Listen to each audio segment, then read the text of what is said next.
අපි අද කරන්න යන්නේ ග්ලූකෝස් පරීක්ෂාව. ග්ලූකෝස් පරීක්ෂාව කරන විදිහ අපි මෙතන ඉඳන් බලමු. මේ මගේ අතේ තියෙන්නේ ග්ලූකෝස් ද්‍රාවණය. ඒතර ග්ලූකෝස් ද්‍රාවණයට අපි බෙනඩික් ද්‍රාවණය දාලා සිදුවන වර්ණ විපර්යාසයන් ටික නිරීක්ෂණය කරමු. අපි දැන් මේ අපි ග්ලූකෝස් ද්‍රාවණයට පරීක්ෂණය කරන්න ඕන බෙනඩික් ද්‍රාවණය දාගමු. එතකොට අපි දන්නවා බෙනඩික් ද්‍රාවණය මේ නිල් පාටයි.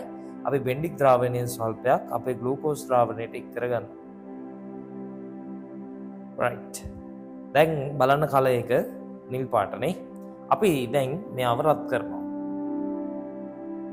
සාමාන්‍යයෙන් එකම ළඟ තියාගෙන රත් කරන්නේ නැහැ. මෙයාව චුට්ටක් හොලවනවා. ඒතර හොඳට බලන්න වෙන වර්ණ විපර්යාසයන් ටික මොනවද කියලා මේ නලය තුල.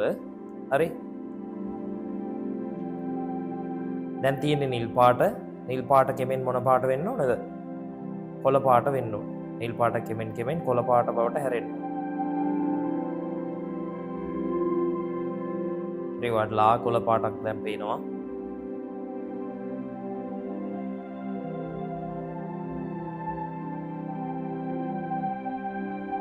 right. දැන් ඔන්න බලන්න ද්‍රාවණේ කොළ පාට වුණා. කොළ පාට වෙනවත් එක්කලම ඉතිරි වර්ණ ටික අපිට සීක්‍රෙන් වෙනස් වෙනවා පේනවා. ඔන්න කොළ පාට හොඳටම ආවා. දැන් කහ පාටත් ඒත් එක්කලම එන්න ඕනේ. හරි. බලන්න ඔන්න කහ පාට වෙනවා. කහ පාට වුණාට පස්සේ මොකද වෙන්නේ?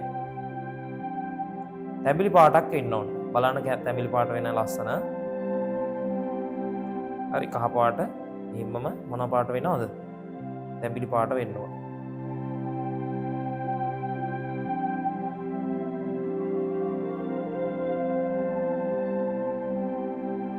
ඔන්න තැඹිලි පාට වුණානේ. දැක්කද?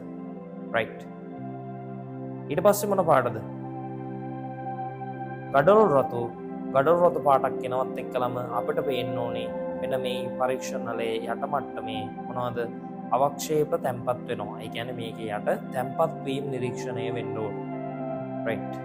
එතකොට අපි තව චුට්ටක් රත් කරමු. බලන්න.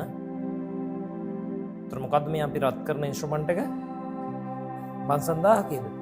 නෑ ස්ප්‍රීතු ලාම්පුව. හරි. ස්ප්‍රීතු ලාම්පුවෙන් තමයි අපි මේව රත් කරන්නේ.